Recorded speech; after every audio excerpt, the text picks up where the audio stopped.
ام برسیار هاوشویری دست بکن که چی گرنگی خواندنی هیا جیانا مالا چه ناف صحبتك إذا سيدها هجر ترخصات به بله هجر أم لقدانكي تنافرة أو تشتين كو إنسان بيزانينا بدست فاتيني أو مروفيك وبخوازي معرفك درست بدست فاتيني دفت حالا خب ده سر كتابي كتابة كاغذ يعني ما بس كتابة كاغذ شو كتابة كو إلكتروني بيجي اللي بس المهم بوا حرفة بخويني حرف بهفكي وبخويني وصادي معرفتي ورقري هجر مثلا أم بري خدنا فيلمكي همان فيلم رومانجي كتابة دمت كتابة خويني تو قالك تشتاجي وردقري ودمت في فيلمي قدرت كيف تشتاجي وردقري آنگو چوا يعني جاو يعني ديتن وبيستنوا كي هذا نه لفيري مش خما بس تام يا سركي جاء أغيا دمي مثلا كتاب بحثا أويت كي بحثا ديما نكيد كي درومان بيجي جايك أو روبارك أو دارك أو يعني تبوتا وصفت كي بله بس چه مجال الدم يجيتك وخيال كي كوي تشتي برحف كي دم يجيتا خيال جي سببي سركي بيش كتنا إنسانا بس أو فيديو كنت تماشات كي أو فيلم كنت تماشات كي شو مجال نادي تكو ميجيتا خيال وجوزات حميد تشتي مؤثرات الفيلم ده هنا حميد نشاط ده حميد ده أو خيالي در هنا رينا يعني مجال نادي تكو خيالك اصلا اوتشي كنت تبيني تشتغل قال خيالي تتبيجي عباد شيء غازي بشكل واقعي بس كتب وي هزريل دفتا دي افاكرن وقت بحث داركيت كي ميجيته هزرا داركيت كي وقت بحث روباركيت كي ميجيته هل يكسر روباري ميجي خدا تشيت كي او مرحله تحويل جوي نصي بو خيالي او بسبب اساسيه بشكتنا مروفاتيه حتى وكنا جسردمي كونفيسين هاتيا كشف كرن بله وحتى وكنا هاجي او خياله كهلا انسان بيشكل يعني اري يكي تشتك نفيسيا قانوني حمورابي اري هاتنا نويساندن بس اللي بر قانوني حمورابي بهزار قانوني دي جهاتنا تشكرن حمي بچه وگری دایبون بخیال خواندوانی وگری دایبون نب يعني الفيري ده نفس زيركيا نويساريا خواندوان خیال خواندوانی بله اساسي في بروسسا پیشکتنا دبوار خواندنه ده ممسا شو اهمت از اکثر برم برف برسیارم نیا دوی و یا کو اوجی مکو ما کریزا خواندنه هیا گلو یانجی یا پرتوکی ما كيمياء برتوكي هيا تيبتجيا كردي برتوخانا كردي يقول برتوخانا فارسي يانجيا عربي يانجيا تركي يانجيا انجليزي قالك هجارة باري ويجي قالك قرانا كتبيجي هاي كوبيجي از نويساركي كردم طبعا نويساري كرد بن دستيه دا كس بشكرياوي ناكي يعني كتابة نويسيني واحتمال القال هندك اجي دروني وي كتابة خينا دستيه وادا نزان بخينا احتمال القال وادروني بواد خوين يجي باش بكو فكري خو بقي هنا النويساري كرد يعني تشتكي مازن كديها نويساري كرد تشتكي مازن كديها يعني افتشتاكو نويساري كرد تشيبوك وحتى في مرحلة هاتيا نويساري الدنيا وكي عربة هناك مثلا شولي اقلك بهاساني بو دو چنا مدرسة دو خوين دو فيري زمان بنو تدي بچك الهام هاتوا دو نويساري كرد هارود حبسادة بود هارود يعني سريتشيا وقالك جوال سريتشيا ظروف جدا بونجي كسكي آساي جبلي في بله ام بچ رخيدي من نويساري توزو باجي هيا ودي بچ برگر کی قالند و ده هندك كوبي كيج فيري وهندك شويري كوبي كي ودي افيج برتقاني ده ودي بيجي ما ده كتاب انا كتاب هيا هر اي نويساري كردها كتاب هيا تي خوينه تي عاشقي خواندنا كردي وكتابه كردي كي يعني بي عاشقي وي كتاب جي هيا دي كتابه كردي ده چافته درشك او کو زمانه کی بیانی زانی کردستان کردی نخوینن تو نویسری عرب دلیوی کل بر دستیوی هنه سیدا گلکن يعني يك جدليفا كتابك الشعري يبتكي خوش به 5000 نسخة ديجي طبع بي هكاش ده هاتوي برتوكي دلارك بوي بچي أبا 50,000 دولار. مال كردستان ما چهايا أم بدو نوعي حرفات نفيسينا بله لاتيني وعربي. عربي طبعا أو برتقال ده كي بهديني شاب تبي هر سفارس جاي دي جناية خونده يعني فأفا مشكلة أفا بون نفيساري كرد لبهدينا سوكاوي سوكا رواجه وكتبي جلا برطانك يعني باريزجاه بتاني دي شاد دوي باريزجاه دي شاد إنسان محتاج يكتبها هني كمل يعني أغلب النفيسارة البهدينا كتابة باش بين صاد نسخة جاي شاب تبي كم تينا فروتن جوي تقريبا تصدق هدية هدية دياري تشن تدي بيدفيا مذاكرنا كي بخو ترتيب كي عندك نفيسر بردوام السر نفيسريه وتحكي كواليتي نفيسنا هنا كيجي درجيك وخوجيا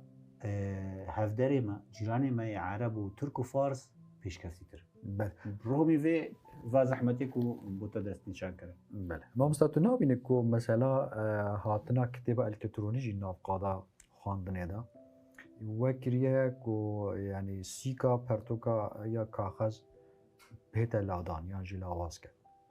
برتوخانه احتمال ضرر جديد تبن بله بس بالعكس يعني مثلا وكاز هاجر كتابك از ورقي رميانجي مثلا از بنفيسنم از كوبيا كي PDF الكتروني ودفع حاضر كم احتمال ابو قلق جها فريكم يكون جهكو وري خواستن وقت يجي كتاب جي ديال البرتوخانه اي تفروت انا اغلب جي لخارج اوروبا وانا كاين الامريكان او بيدفيا وانا كي بيا الكتروني هي يعني فوقهان نوعيه الكتروني بالعكس يا الكتروني كتابه الكتروني جي وسيله كينويه رواجيه بو كتابه يعني خلكك بريا انترنت تذكرن بريا او دي امازون ما امازون او تجارة الكترونيه كتابه قالك قوات الدنيا دوصل مثلا ببرتغال تركي يا عربي اتزانم يعني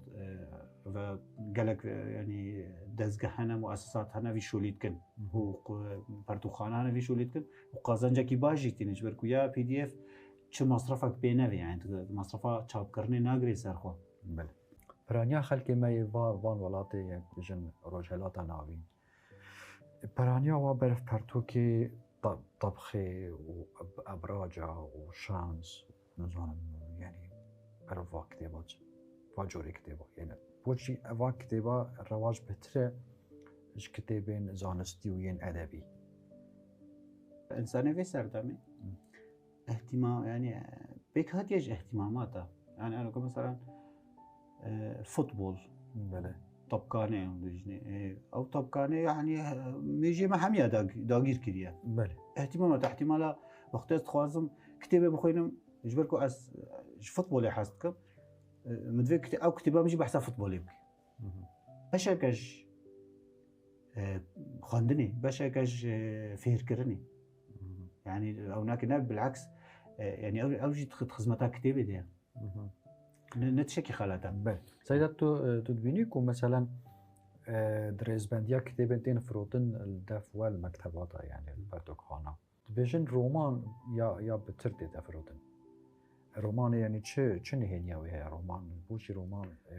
دريزبنديا اول ده رومان لفيري بنجي نويسيني نویسرش چه دست بید که هم اغلب نویسر الشعر دست بید والرومان رادوست يعني دوماهي كالهام هوايا نویسینه رومان اثرکی مروفاتیه هری پیشکفتیه وقمايا زيرفايا يعني سر روماني را تشتكي دينينا برتوكا سياسي وقتك برتوكا عندك مشاكل جواكي او جي وقتك دي درباص بي برتوكا كل سر ابوريه او جي وقتك دي درباص بي رومان هر دميني انا كنت روماني كنت بري 200 سالي هاتي نويسان انا كبخويني تي خوشي جيبيني او تاريخ بريكا روماني خوش تبي جبوصا رومان هر يعني مثلا بون نمونه رومان وان نویسرین روس بارابتر مثلا وقتی تولستوی داستویفسکی بالضبط. بوشکی يعني بري زيادة 100 سال نويسينا آه. وهيش دا يعني كنت بيجن ديسا رواجا ودنا خلقي دا بيحترج فاينو نوكا ما لكردستاني ما نويسار حياة من في نافي وانا كي بيجم لا تشيري بكسرك لا نجبر تشيري بلكي يا ماجز كراشي من نافي مشهور بن يعني بريكامن بله. هاري كيف بس نويساري قالك زي لكن تروماني وانا كي بخوين احتمالية تولستوي درباستك بس مشهور بس نبي مشهور نبي برشة بخدي مرحلة بيت في حتى كون إنسان مشهور بون في سردان يعني علاقتي حظ بينينا حظ أنا شانس بلكيش بس شانسي واكو كرد بونا يعني وكيدي بس سيدا تشاوية مرحلة مثلا بيجن أنا وكي نزار قباني يعني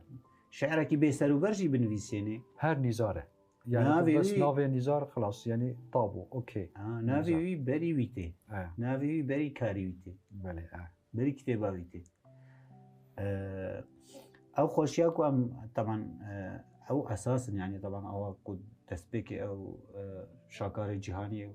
عامة تحسابك يا كرداجي مثلا يا أحمد خاني أو شاكارك جهاني حساب دبي بأنو كا احتمال قالك نبي سريمة باشتر هنا كنتشين مثلا احتمال جمع موزين خوشتر جيبين نويسين احتمالا وقالك رومان هنا يعني وقت مرات خوني ببراسي كواليتا وانا قالك بلندا بس نويسار وظروفي خواندني عامة نهي لانكو مشهور بي بس يك دو سي چار احتمال مثلا بشي 10 سالة كدي مشهور بي هكا اوجه هكا بشتگيري بو هابي وبشتگيري نبيجي احتمال يجي وقت خود مني قالك عندك نويسارة جناستكم اللي قال كو سباسيواتكم كو حتى نوكا جي خب يعني وكو خوراقرن مالا تشتي قالك باش نويسينا و بس رومانه خود چاپ نکردم رومانك نویسی رومان چاپ نکردیم از هندك ناست كم هما صحبات حميه اعلانه اما نو نويسي اف بازا سالاجي احتمال حرفك نويسي يا چاپ نكريم چاوا بقاربن وقت بيجن باوريه كي چيكن نافرا خلقي وبرتو كده هم چاوا خلقي هاندن ديسا بزفرن برتو كده بخين الى ما ترسيكي زياده ديا شبر تليفون او لعبه افنا هل مخويني افنا هل بيش كافي افنا هل جواكي بي بشيكاتي هاجر تبچكي خوز احمد دا وتنهشت زارو كتا ناف لعبه وتشتا فانا كيف مجنون وتركيزه وينك اهتمام وينك سر خواندني بي حتى بس حتى 13 14 سالي هريكي تشتاكو هري بيدوي تشيا تنظيمك بوي خواندني بهيتا كرن يعني جي عمري كنت شين بخوينن بروجي 2 ساعات خواندني بي بدنا كرن نبيجي والله زغطي لينا كمون نظام شبلا بدلي خوا بي لا أبنينا يعني وقت تزغطلت كت وقنجية بيت كت وباشية بيت كت كتابي هلا تزرر الديدا إنسان هيا دكتوراه خلاص كريا بس بري بچه ناف جهه خوا سر جهه خوا بكو بنوي كتابه البرسري ودراجي 2 ساعات بخود خوني باشي دنوي قطابية ياباني روجي 10 ساعات خوني يكين عندك جوا اللي عندك دولتا دقيجي تقريبا نسكي 16 ساعات